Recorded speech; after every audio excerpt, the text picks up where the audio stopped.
최근에 제가 민수기 말씀을 묵상하게 되었는데요. 여러분 민수기 12장을 한번 펴보시겠습니까? 민수기 12장.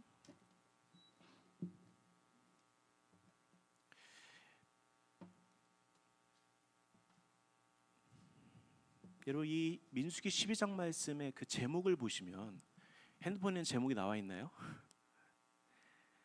제 성경에는 이 민수기 12장 제목으로 미리암이 벌을 받다라고 나와 있습니다. 여러분 이 말씀 아시죠? 민수기 12장의 말씀은 모세가 구스 여자를 취하잖아요. 이방 여자를 취함으로 아론과 미리암이 모세를 비방하는 것으로 시작해요. 그런데 이 민수기 12장을 보시면 모세가 왜 구스 여자를 취했는지, 그리고 구스 여자를 취함으로 무엇이 잘못되었는지는 언급하지 않습니다. 오히려 하나님은 아론과 미리암을 부르시고 모세가 어떤 사람인지 대변합니다. 그리고 여러분이 잘 아시다시피 미리암이 벌을 받습니다. 나병에 걸려요. 여러분 이 사건이 여러분에게 주시는 교훈이 무엇일까요? 여러분 이 메시지를 보시면 권위자에게 대항하면 벌을 받는다. 아주 두려운 말씀이죠, 그죠? 근데 최근에 주님이 이 말씀을 다시 한번 주목하게 하시면서 하나님이 저에게 권위에 대해서 말씀하셨어요. 여러분 이 권위가 무엇일까요? 여러분 이 민수기 12장에서 저는 이 장면이 아주 인상적인데, 모세를 비방하는 아론과 미리암에게 모세가 어떠한 인물인지 하나님이 평가를 내리십니다. 그런데 참 이 인상적인 장면이 무엇이냐면 하나님이요 직접 내려오십니다. 그리고 그들에게 말씀하세요. 하나님이 그들을 직접 부르시고 구름 기둥 가운데 강림하셨다라고 말씀에 나와 있습니다. 그런데 제가 보기에는 모세는 자신을 비방하는 아론과 미리암에 대해 크게 신경 쓰는 것 같지 않아요. 물론 굉장히 신경 써 있을 수 있었지만, 굉장히 상처받았을 수도 있었겠지만, 그런데 이 말씀을 보면서 참 또 인상적인 것이 하나님이 이것을 참지 않으십니다. 그러니까 하나님이 나의 종 모세를 어떻게 생각하시는지 볼 수 있는 장면이에요. 내 종 모세를 대변하기 위해 직접 내려오시는 하나님. 여러분 이 모세가 이 이스라엘 백성들을 이렇게 이끌면서 얼마나 그 이스라엘 백성의 원망과 비난과 불평과 이런 것을 들어왔습니까? 여러분 민수기 말씀에 보시면 14장은 백성들의 불평에 대해서 나와요. 그리고 16장은 고라와 다단과 아비람의 반역에 대해서 나옵니다. 이 출애굽 이 과정에서 이스라엘 백성들은 반역을 일삼았어요. 그리고 계속해서 막 모세를 원망합니다. 춥다, 배고프다, 물 달라, 덥다. 그런데 여러분 이 모세가 이러한 과정을 어떻게 견뎌냈을까요? 근데 여러분 분명한 사실은 이 리더의 자리, 권위의 자리는 고난과 비난의 자리입니다. 재성 목사님 아멘이십니까? 리더의 자리는 고난과 비난의 자리다. 여러분 이 땅의 가장 큰 권위자셨던 예수님은 이 땅에서 숱한 비난과 고난을 받으셨어요. 그리고 하늘에 올라가셨습니다. 그런데 하나님이 어떠한 사람에게 권위를 주실까라고 생각했을 때 이 말씀에서 보시면 제가 믿기로는 권위는 비난과 고난을 처리할 줄 아는 자에게 주어집니다. 여러분 이 모세가 이스라엘 백성들의 이 비난과 고난, 막 불평을 어떻게 처리했습니까? 여러분 말씀해 보시면 그는 그런 비난이 있을 때마다, 이스라엘 백성의 불평이 있을 때마다 하나님 앞에 엎드려요. 이 모세는요 어떠한 비난과 불평 앞에서 혹은 자신의 권위에 대항하는 자들에게 자신이 어떠한 사람인지, 그리고 자신의 권위가 얼마나 큰 권위인지 내세우지 않습니다. 변명이 없어요. 그저 엎드립니다. 이 모세의 권위를 잘 보시면 자신을 향한 비방 앞에서 침묵하는 모습을 보여줘요. 그런데 이 권위에 대한 비방과 비난은 하나님이 처리하십니다. 그리고 하나님이요, 이 비방을 듣고 계신다는 거예요. 심지어는 이것을 처리하기 위해서 어떻게 하십니까? 직접 지금 내려오고 계시는 거예요. 이런 민수기 12장 3절을 보시면 이 사람 모세는 온유함이 지면의 모든 사람보다 더하더라. 모세가요, 지면의 어떠한 사람보다 가장 온유한 사람이라고 평가하고 있어요. 여러분, 이 온유는 하나님의 성품이에요. 여러분, 이 온유는 타고난 성품이 아닙니다. 여러분, 예수님이 말씀하셨죠? 나는 온유하고 겸손하니 내게 와서 배우라고 그랬어요. 여러분, 온유는 예수님을 따라가는 자들이 배울 수 있는, 닮아가는 성품이에요. 여러분, 이 모세가 미디안 광야 40년 동안 하나님이 이 모세를 다루셨습니다. 그런데 이 미디안 광야에 들어가기 전에 여러분 사건을 기억하세요? 사도행전 7장 23절에 보면 나이가 40이 되매 이 모세를 말하는 거예요. 그 형제 이스라엘 자손을 돌볼 생각이 나더니, 모세의 나이 40이 되자 그의 형제, 자기 백성들을 돌볼 생각이 났다는 거예요. 모세는요, 이미 자신이 이스라엘 백성의 리더가 될 것이라는 것을 미리 알고 있었어요. 그는 자신의 동족이 원통한 일을 당하는 것을 보고 애굽 사람은 어떻게 합니까? 쳐 죽입니다. 근데 이 사건을 통해 모세가 어떠한 생각을 했냐면 사도행전 7장 25절에 그는 그의 형제들이 하나님께서 자기의 손을 통하여 구원해 주시는 것을 깨달으리라 라고 생각하였으나 그들이 깨닫지 못하였다. 자, 이 모세가 대단히 착각을 했죠. 원수를 갚아 애굽 사람을 쳐 죽이면 이스라엘 백성들이 이 사람이 우리를 구원할 사람이구나라고 깨달을 줄 알았다는 거예요. 그런데 전혀 이스라엘 백성들은 모세가 자신을 구원할 리더인지 알아보지 못했어요. 그러면서 이 말씀에 보시면 이튿날에 이스라엘 백성끼리 서로 싸우는 모습을 보고 어떻게 합니까? 모세가 중재하러 가죠. 27, 28, 29절에 그 동물을 해치는 사람이 모세를 밀어뜨려 이르되 누가 너를 관리와 재판장으로 우리 위에 세웠느냐? 내가 어제는 애굽 사람을 죽임과 같이 또 나를 죽이려느냐 하니 모세가 이 말 때문에 도주하여 미디안 땅에서 나그네가 되어 거기서 아들 둘을 낳으니라. 여러분 29절에 보면 모세가 이 말 때문에 도주했다라는 표현이 있어요. 도주. 무슨 말이에요? 어떤 말을 들은 거예요? 누가 너를 우리의 재판관으로 세웠느냐? 누가 너를 리더로 세웠느냐? 나를 죽일 작정이냐? 여러분 이때는 모세가 하나님 앞에 권위를 위임받기 전이었습니다. 근데 하나님은 이미 모세를 선택했어요. 그런데 이 모세는 자신의 그 부르심 앞에 큰 도전을 받는 거예요. 누가 너를 세웠다는 거야? 누가 너를 리더로 하느냐? 너는 나를 죽일 작정이냐? 여러분 이 말은 광야로 들어가게 되는 아주 이 모세에게 치명적인 상처가 되는 말이었어요.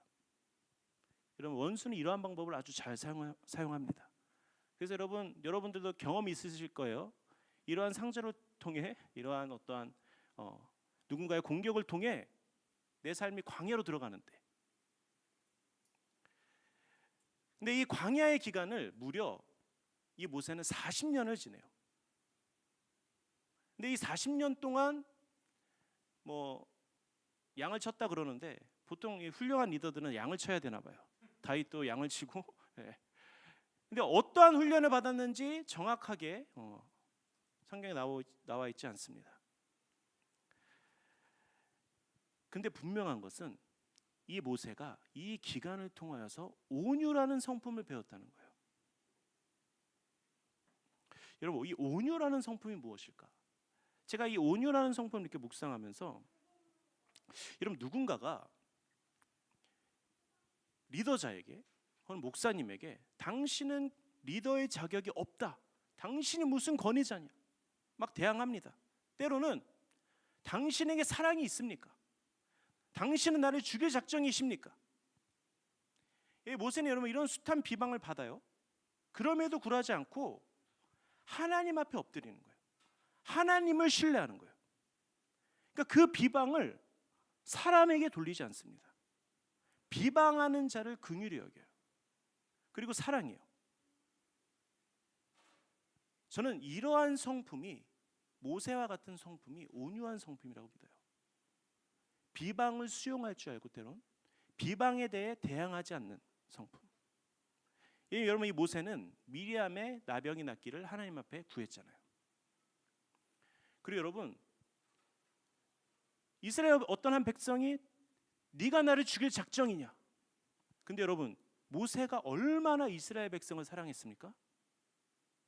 출애굽기 32장 32절에 그러나 이제 그들의 죄를 사하시옵소서. 그렇지 아니하시오면 원하건대 주께서 기록하신 책에서 내 이름을 지워버려 주옵소서.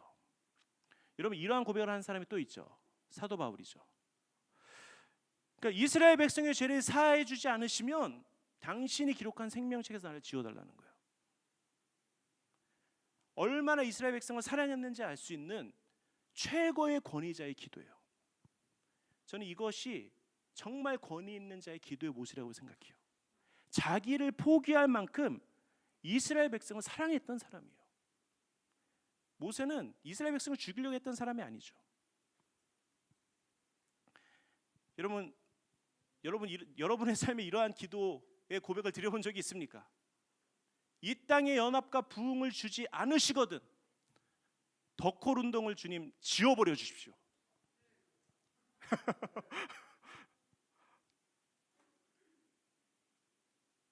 근데 하나님 앞에 권위를 위임받은 자의 기도가 이런 거라는 거예요. 권위자는 자신의 권리를 포기하면서까지 자기의 백성을 사랑하고 어떠한 비방과 고난에도 하나님을 의지하는 사람이에요. 하나님 앞에 엎드리는 자예요.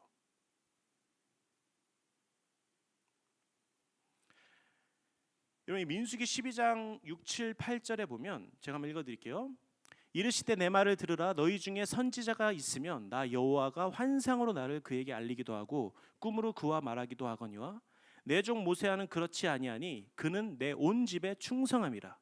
그와는 내가 대면하여 명백히 말하고 은밀한 말로 하지 아니하며 그는 또 여호와의 형상을 보거늘 너희가 어찌하여 내 종 모세 비방하기를 두려워하지 아니하느냐.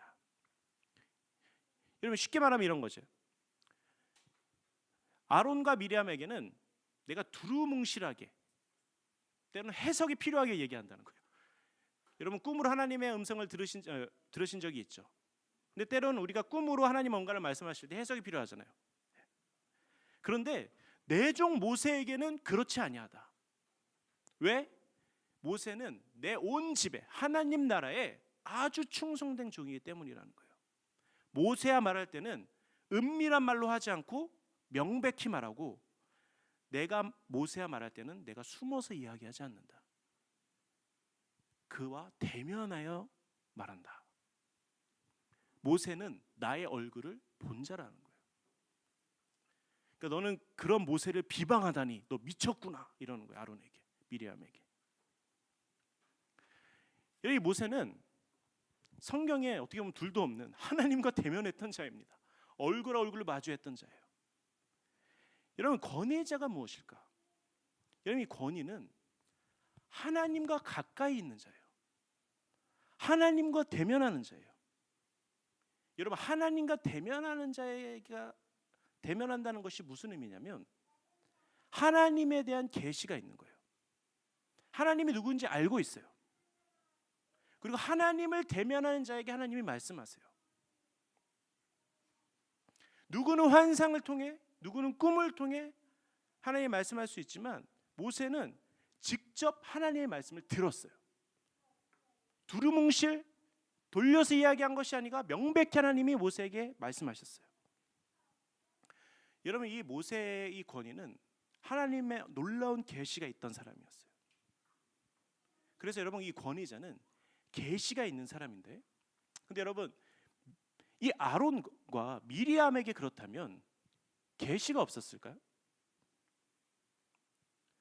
그렇지 않습니다. 이들에게도 분명 저는 계시가 있었다고 믿어요. 그런데 중요한 것은 이 권위자 아래에 있는 사람들은 권위자의 계시를 넘어설 수 없습니다. 여러분, 제가 때로 이런 생각을 할 때가 있었거든요. 저희 담임 목사님이 계세요. 오늘 담임 목사님이 이렇게 해외로 출타 중이십니다. 그래서 안 오셨는데 저희 아버지시잖아요. 나의 계시가 이 계시는 내가 아버지보다 좀 뛰어난 하나님이 들은 어떤 계시가 있는 것 같다.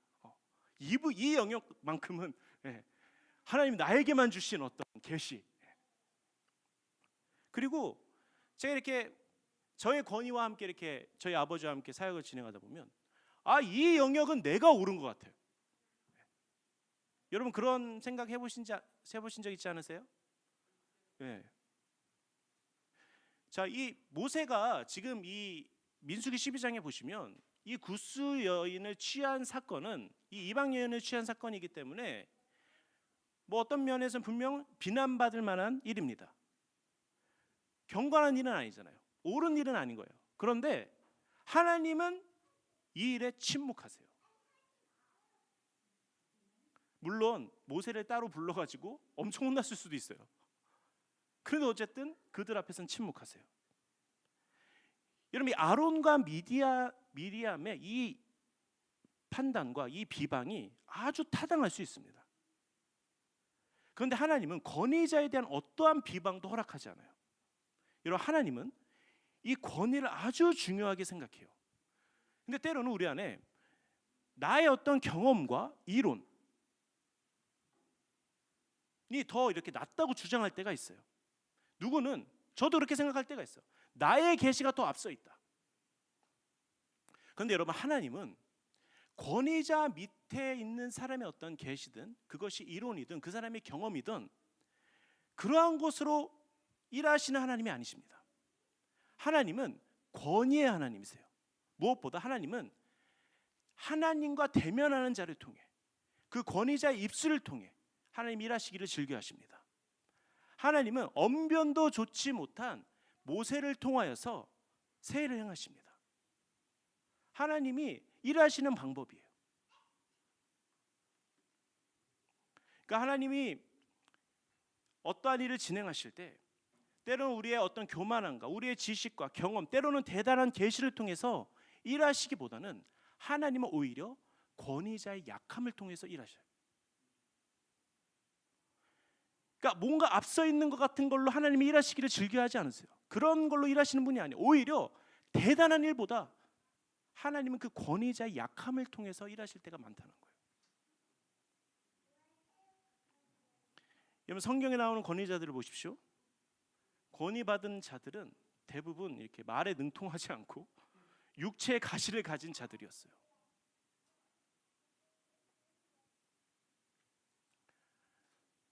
여러분이 하나님 나라는 하나님의 권위에 따라 하나님께서 그 권위자를 통해 일을 진행하시는데, 이 말은 하나님이 위임하시는 권위 없이는요 하나님 나라 일들이 사실 진행이 안 돼요.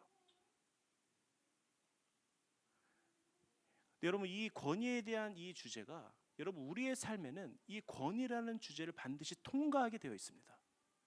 무엇보다 우리의 다음 세대 청년들 안에 이 권위에 대한 계시가 필요해요. 근데 이 권위에는 반드시 배움이 필요합니다. 그리고 무엇보다 권위자의 관계 안에서 순복하는 과정을 통해 배우게 돼요. 그 하나님은 어떤 사람에게 권위를 주실 때 반드시 그 권위에 합당한 훈련을 시키십니다. 근데 여러분 믿으십시오. 권위는 능력이에요. 여러분, 어떠한 탁월한 재능도 때론 내 안에 어떠한 이론과 나의 착한 행실도 권위를 넘어설 수 없어요. 저는요 이 덕홀 기도회가, 이 모임이 하나님께서, 저는 이렇게 간구해요. 하나님, 이 교회, 이 모임에 주님이 허락하시는 권위를 위임해 주십시오. 여러분, 우리가 연합을 위해서 기도하잖아요. 근데 저는 믿어요. 이 연합이라는 이 하나님의 부르심, 이 연합의 키워드가 대단히 어려운 사역이라고 저는 알고 있습니다. 그리고 그렇게 믿어요. 그런데 하나님이 분명 이 권위를 허락하시기 위해서 때로는 이 몸을 훈련하실 수 있습니다. 그런데 저는 어떠한 비방과 고난과 어떠한 상황 가운데서도 저는 기도합니다. 하나님, 이 모임 가운데 주님이 허락하신 연합의 권위를 주십시오. 여러분, 우리가 이러한 권위를 원하는 것이 주님, 우리 이 몸이 더욱더 커지기 위해서, 더 큰 일을 하기 위해서 아닙니다. 무엇보다 우리가 더 섬기기 위함입니다. 무엇보다 많은 공동체를 품기 위함이에요. 사실 근데 여기 저에게 재성 목사님도 계시고 우리 이승재 목사님도 계시지만 저희가 이렇게 권위를 얘기할 나이가 아직 아니죠. 네, 저희는 아직 너무 젊은 사역자인데 하나님 최근에 어떤 1년 전에 저에게 이런 마음을 주시는 거예요. 우리 세대 안에 하나님이 이제 권위를 허락하실 때가 왔다.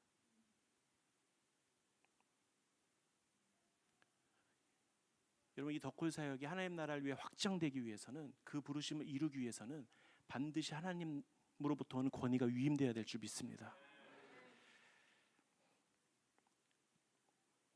여러분, 제가 이렇게 교회 사역을 하면서 어떤 하나님 나라를 이렇게 그 부르심을 향해 달려간다는 것이 참 어려운 일입니다.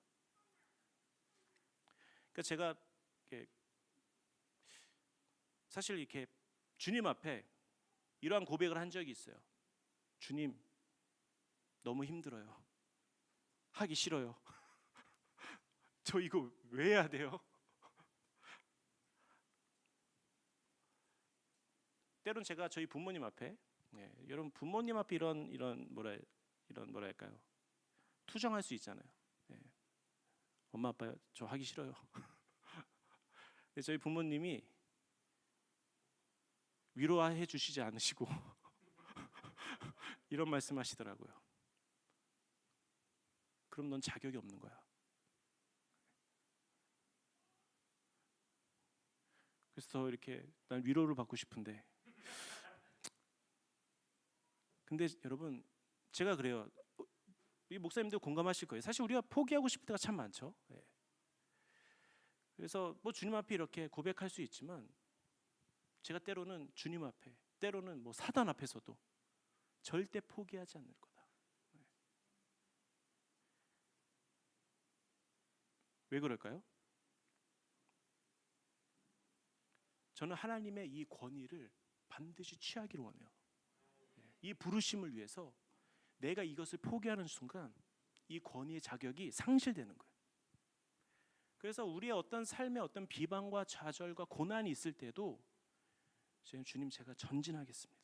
포기하지 않겠습니다.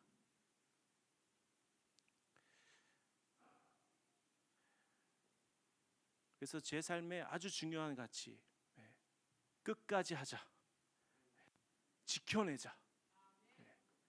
그래서 전 참 감사한 것은 이 일을 끝까지 지키기 위해서는 형제 사랑이 아주 우선돼야 될 줄 믿습니다. 이 여정을 같이 갈 수 있는 형제 목사님들이 있고 또 우리의 가족이 있고 우리의 공동체가 있기 때문에 우리는 반드시 이것을 위해 포기하지 않고 달려갈 줄 믿습니다.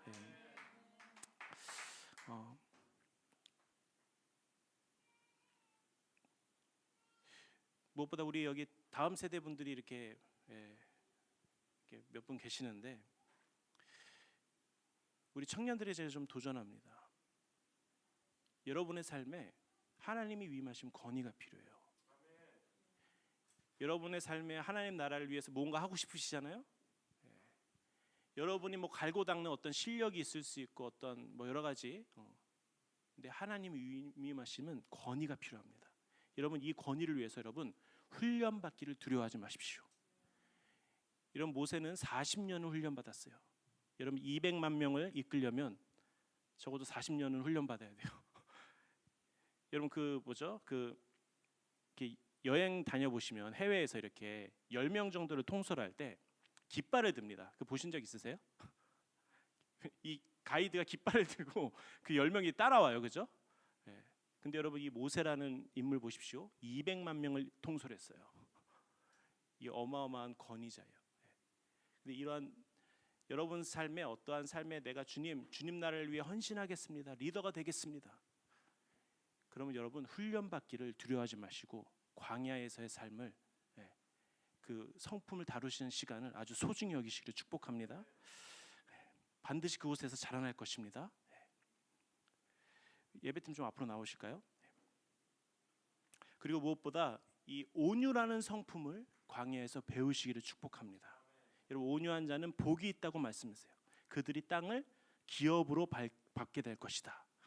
이 땅을 정복하고 다스리는 축복을 얻게 될 것이다. 그리고 온유한 자를 통해서 그 땅이 하나님 나라로 회복될 것이다. 할렐루야.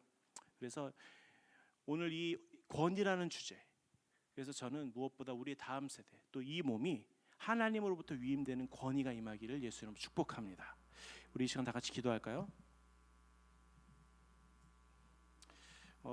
저희가 이 모임 이전에 저희 목사님 이렇게 몇 분이 모여서 이야기를 했는데, 요즘 이 몸이든 어떤 몸이든 공동체든 비난을 받지 않으면 오히려 이상한 공동체가 된 이 시대에 살고 있습니다. 여기가 뭐 이단이든 어떻든 요즘 말이 참 많잖아요. 최근 로잔 대회도 그렇고. 근데 여러분 권위가 올라갈수록 비난은 감수해야 되는 것 같아요. 근데 이 비난을 통해서 더 강해지는 것 같기도 하고. 근데 여러분 이 비난과 어떤 불평과 세상의 소리에 귀 기울이는 순간 우리는 방향을 잃어버리게 됩니다. 무엇보다 저희 공동체가 또 여러분 한 사람 한 사람이 여러분의 삶에 어떠한 조소와 비판과 어떠한 핍박이 있을지라도 주님 앞에 엎드리십시오. 주님 앞에 엎드리셔야 돼요. 제가 저희 아버지를 보면서 배웠던 게, 제가 이 PK로 자라면서 사실 얼마나 성도들이 저희 아버지에게 막 비방을 하는지 제가 그걸 다 보고 자랐어요. 근데 제가 이렇게 존경스러운 것은 침묵하시더라고요. 그러면서 저에게 이제 그런 말씀 해주세요. 이것이 목회다. 그런데 권위자는 주님 앞에 엎드리는 거예요. 자신의 어떠한 핑계, 어떠한 변명을 하지 않습니다. 여러분, 여러분의 삶의 부르심에 어떠한 조소와 핍박이 있을지라도 주님 앞에 엎드리십시오. 그 화살을 누군가에게 돌리지 마십시오. 그러한 자들에게 주님이 더 큰 권위를 주십니다. 온유라는 성품을 배울 수 있는 거예요, 그 자리에서. 그래서 이 시간 여러분 괜찮으시면 자리에 일어나실까요? 주님, 여러분의 교회와 여러분의 개인과 여러분의 사역에 어떠한 비난과 여러분 어떠한 것이 있을지라도 여러분 주님만 보고 달려가시를 축복합니다. 세상에 침묵하고 어떠한 사람에게 여러분 변명하는 것이 아니라 오직 하나님 앞에 아뢰고 주님의 그 부르심을 향해 달려갈 수 있는 여러분 되시기를 예수님으로 축복합니다. 우리 이 시간 주여 한번 외치시고 통성으로 기도하며 나아갑니다.